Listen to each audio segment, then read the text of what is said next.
Shalom. First and foremost, I want to give all praises, honor, and glory to Yahweh, Bahasham, Yahweh Shai, Bahasham, Brachah Kodash. Double honors to the elders and the apostles of Great Millstone, and peace and blessings to the elect. And today we're going to go into the book of Proverbs, the first chapter. And before getting into it, I want to read this part here from my, for the physical scriptures that I have with me. They usually have a little prologue or a bit of extra information right before the chapters. So I'm going to read this here concerning Proverbs. It says here, the key word in Proverbs is wisdom, the ability to live skillfully, maintaining a godly life in an ungodly world, however, is no simple assignment. In Proverbs, God provides instructions for how his people are to deal with the practical affairs of everyday life, such as how to relate to him, parents, children, neighbors, and government. Solomon and other authors use a combination of poetry, parables, pithy questions, short stories, and wise maxims in a strikingly memorable form to provide the divine perspective necessary for a person to live faithfully and handle life's issues. Now here with the author, it says, while Solomon is credited with writing or compiling most of the Proverbs in this book, he was not its only author or compiler. Solomon contributed a portion of his over 3,000 Proverbs to, it seems from Proverbs 1 and 1 all the way to 22 and 16, and also 25, chapters 25 to 29. With this latter section compiled by King Hezekiah, says here, Agur and King Lemuel, two unknown Gentiles, which, not too sure about that. I can't verify that, so I have to do some research on that. But then again, the writers of this prologue here would likely be the same ones to refer to the Israelite foreigners as Gentiles as well. So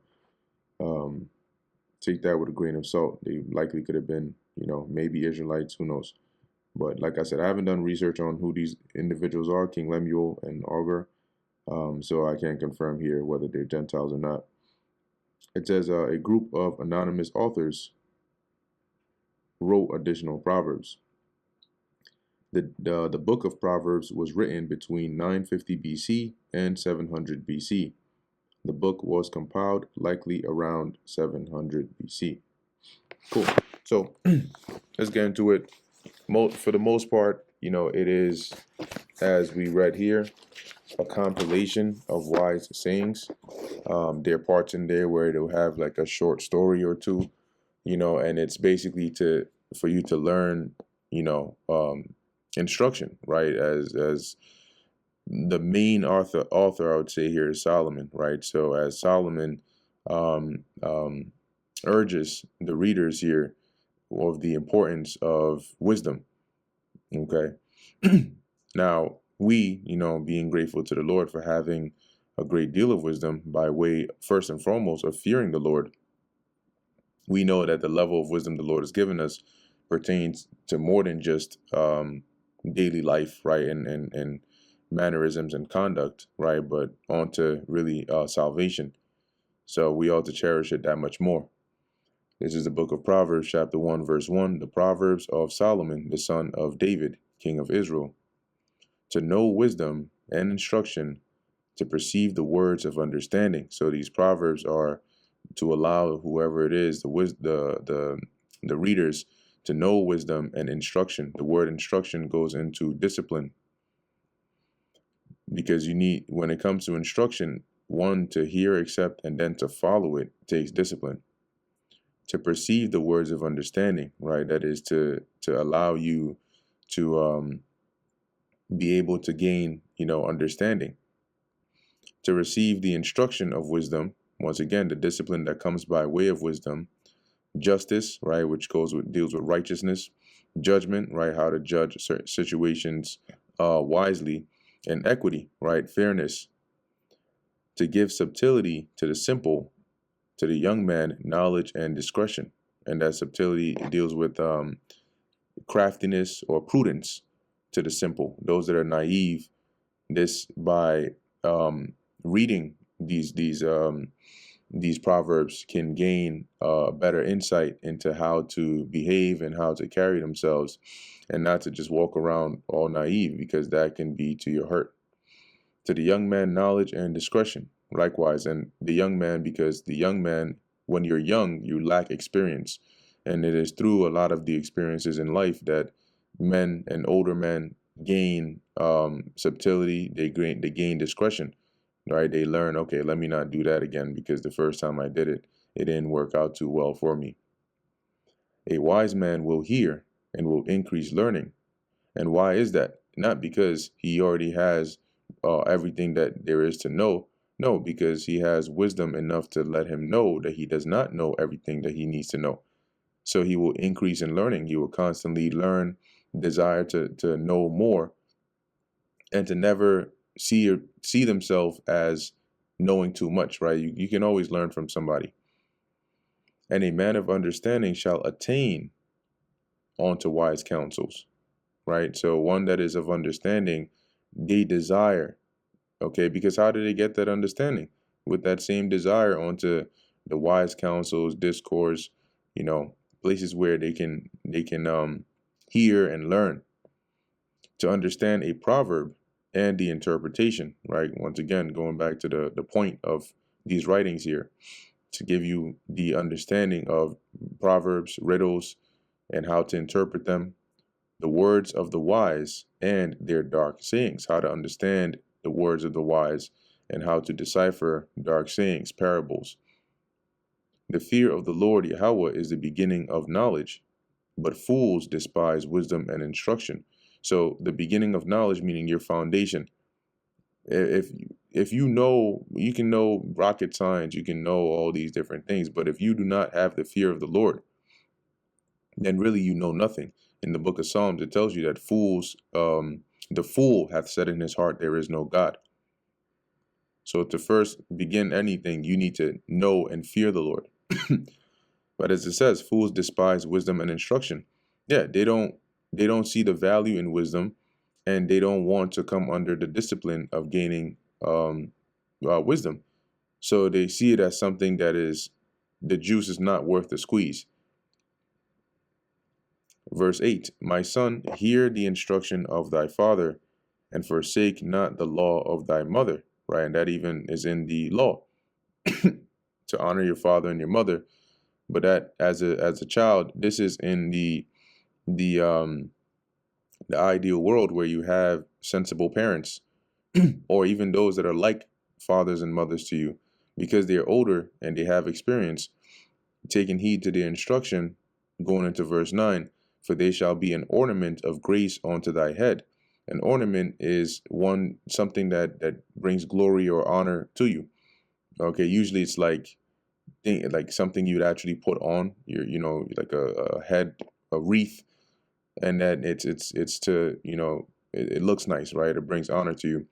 And chains about thy neck. And the reason their instructions are likened onto this is because if you're raised in the proper way and you take heed and you keep the ways that you were taught, as you grow older, these ways will help you carry yourself in a proper manner, which will make you honorable amongst men and amongst people.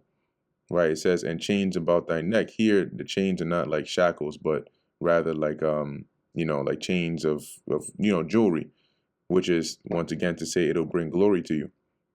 If you were raised properly, you have good manners, you're hardworking, these eventually pay off as you get older, because they help direct and formulate the kind of life that you'll live. My son, if sinners entice thee, consent thee not. If they say, come with us, let us lay wait for blood. Let us lurk privately for the innocent without cause. Today, what that sounds like is, let's go hit a lick. That is slang, but this is what it translates to. Hit a lick.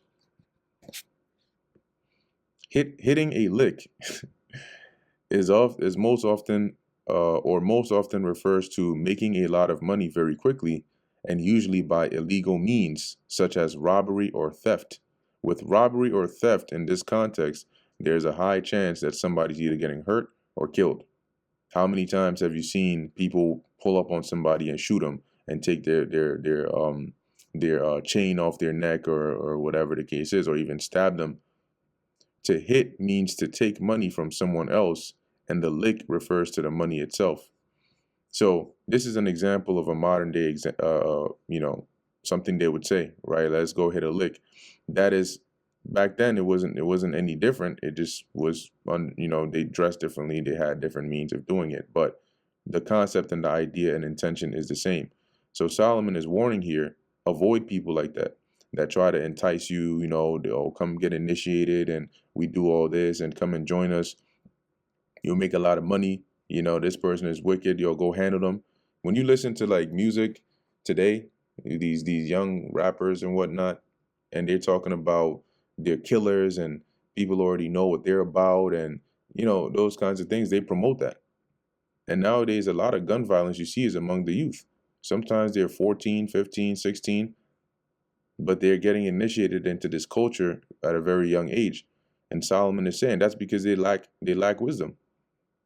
All right, they're enticed by thinking you can make quick, fast money and blah blah blah, and then they either end up dead or killing somebody. So as it says, let us lurk privately for the innocent without cause. And how many cases do you hear of that? Somebody dying at the hands of some crazed, degenerate demon on the streets with a gun in their hands. Let us swallow them up alive as the grave, and whole as those that go down to the pit. That is another way of saying kill them, because what does the grave do? The grave swallows or contains those that are dead. So if you swallow them up alive like the grave does, you're killing them. And whole as those that go down to the pit, which is another way of referring into the grave. Today they'll say 6 feet under. We shall find all precious substance. We shall fill our houses with spoil. See, they try to entice you with the gain. We're going to make mad money off of this. We're going to be good. Like, think about this. That's the precious substance, right? Fill your houses with the spoil. It's going to be a lot of gain. Cast in thy lot among us, meaning join them. Let us have one purse. Okay, like they'll you join us, you do this, I'll do this, we do this, and then we'll split the profit. My son, walk not thou in the way with them. Refrain thy foot from their path. So don't walk with them. Don't join them. Avoid people like that. For their feet run to evil and make haste to shed blood. See, like they're quick to do those. They don't even think twice, right? stealing something from somebody. Like there was a video that came out recently. You had I think it was in Chicago in broad daylight. You see these individuals running with these assault rifles. That's what it looked like, and just running up in black hoodies and masks, and then running up to a car in broad daylight and just completely just firing on it, and then running away. And they look scared while doing it, but they go around and brag about it. And there's the same kind of spirit that they had that Solomon was warning about. Verse 17, and in the video, it actually kind of looks like that, right? Their feet actually running to do evil and to shed blood. But the Lord is going to judge them all anyway. Surely in vain the net is spread in the sight of any bird. Right. If you are trying to lay a trap, which is the net, and you are laying it or spreading it in the sight of the prey, that's in vain. That's obviously going to know to avoid that. And they lay wait for their own blood. They lurk privately for their own lives. So they don't even realize that them lying in wait, them lurking to try and harm somebody else is really in the long run to their detriment. It's going to be to their demise. So are the ways of every one that is greedy of gain, which taketh away the life of the owners thereof. See, those that are greedy of gain, they don't realize that greed ultimately is going to be what takes away their life. Okay, the owners thereof are those that are greedy. Okay, they lay hold on that. And it's going to be, as it says, like them lurking, lying in wait for their own blood. You basically setting a trap for your own self when you live a lifestyle like that. Wisdom crieth without, and now, right, he pivots to really how convenient it is to access wisdom. Now, in here, in verse 20, generally speaking, right, 20 down to 33, generally speaking, Solomon is saying wisdom is not something that you have to, at least in this sense, with how easily accessible it is. It's open, right? And it's crying to saying like, yo, you got so many people that are living a life of wickedness, a life void of wisdom. Meanwhile, wisdom is crying out for you to say, hey, come and take hold of wisdom, come and learn of me, come and walk in these ways. All right. And on the other hand, this is referring to the teachers, the prophets, because that's basically what we're doing. Wisdom itself is not, this is Solomon is personifying wisdom, but wisdom is not a physical woman you can see somewhere.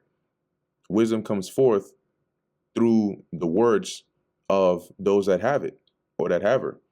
And in this time, the Lord has sent us out here, the prophets and the teachers, to cry out that wisdom, that those that hear and that have the Spirit of the Lord on them can take hold on that wisdom and change from whatever lifestyle that they're living. Verse 20, wisdom crieth without, which is, in the open. She uttereth her voice in the streets. And that's why those of us that the Lord has blessed with wisdom are out there in the streets, prophesying and proclaiming forth or pushing forth that wisdom. She crieth in the chief place of concourse. Why? Because you have a lot more people there. Now, most, at least for us now, in this time that we're in, the chief place of concourse, remember, chief. At first, it used to be out in the open because a lot of people used to be more social. Now, a lot of people are more on social media, right? They're more on the internet. That's where a lot more gatherings are. So that has now become the chief place of concourse, of discourse, of buying and selling, of meeting people, of talking to people. Majority of that happens really on the internet now. And that's where a lot more people find wisdom today. A lot of information where people come out and say, yo, I was reading this, or I was watching this video, or I heard this. A lot of it is from the internet. It's no longer from specific centers or locations where people would go to hear and discuss.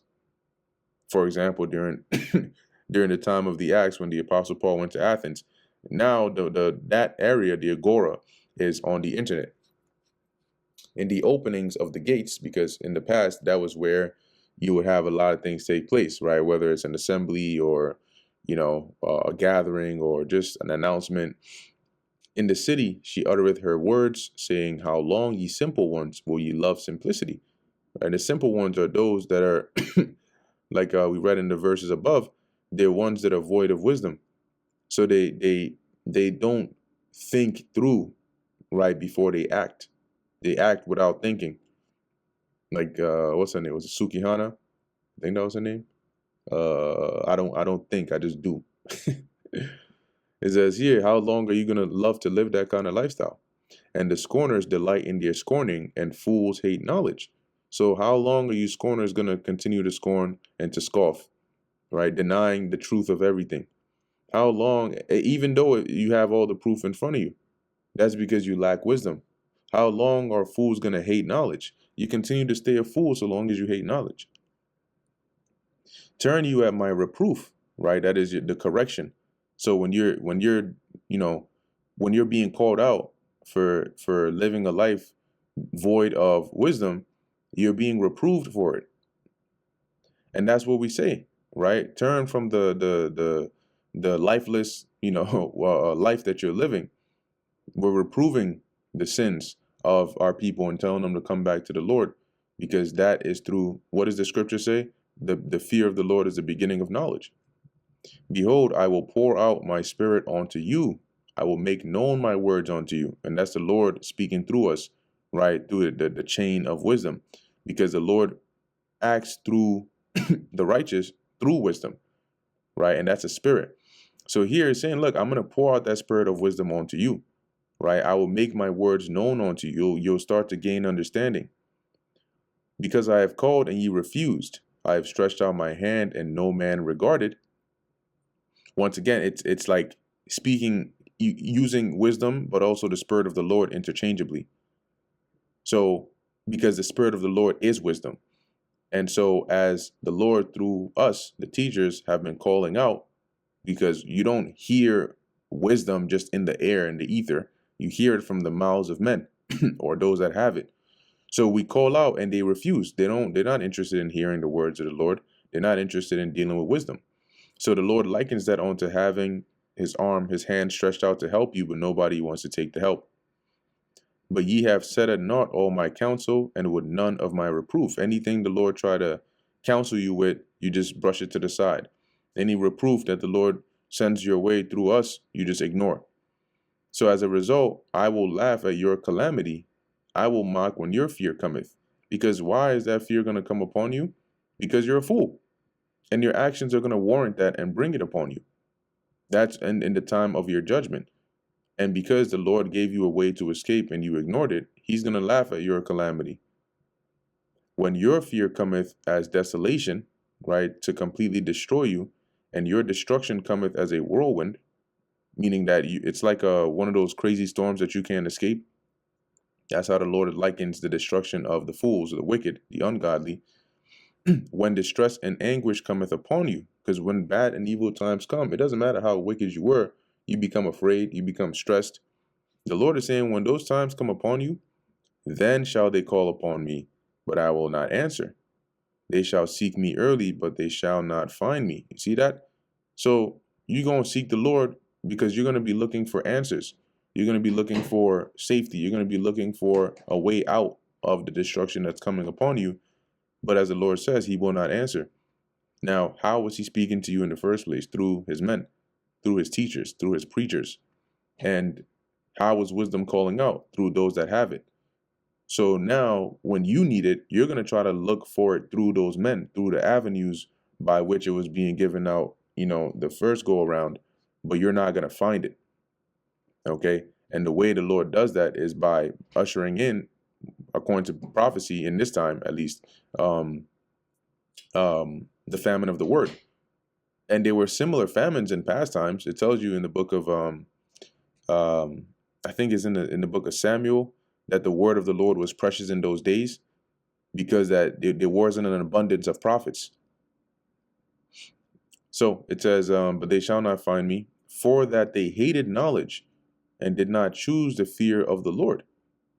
And what is the fear of the Lord? Knowledge is the beginning of knowledge, wisdom, and understanding. So when in hating knowledge and ignoring the fear of the Lord, you sealed your own fate. They would none of my counsels. They despised all my reproof. The Lord tried to counsel you through his men, through his teachers, but they didn't want to hear it. This has been a recurring thing as well. It's not just in our time. Go read the scriptures. It's the same thing the prophets were doing back then, over and over and over again, but they despised the reproof of the Lord. Who are you to tell me how to live my life? If I want to do this and have fun, I'm going to do that. Okay. Therefore shall they eat of the fruit of their own way. So as a result, you're going to eat the fruit of your own way, means the outcome of your actions. Okay. They and be filled with their own devices. That is the result of your schemes, of your plan, of your plots, of your planning. So all the things that you have done, the actions you have taken, you're going to suffer the consequences of that. For the turning away of the simple shall slay them. And the turning away is their lack of attention to the words of wisdom, the words of the Lord. They turn away from it. They don't want to hear it. They're not coming towards it. And that's going to be to their demise. Because if you don't pay attention when you're on a plane, and they're telling you about, the emergency safety regulations and rules and what to do if this happens, what's going to happen if that very thing they're informing you about happens? You're not going to be able to make it, because you don't even know where to find the mask. You don't know what to do because you weren't paying attention. You didn't care.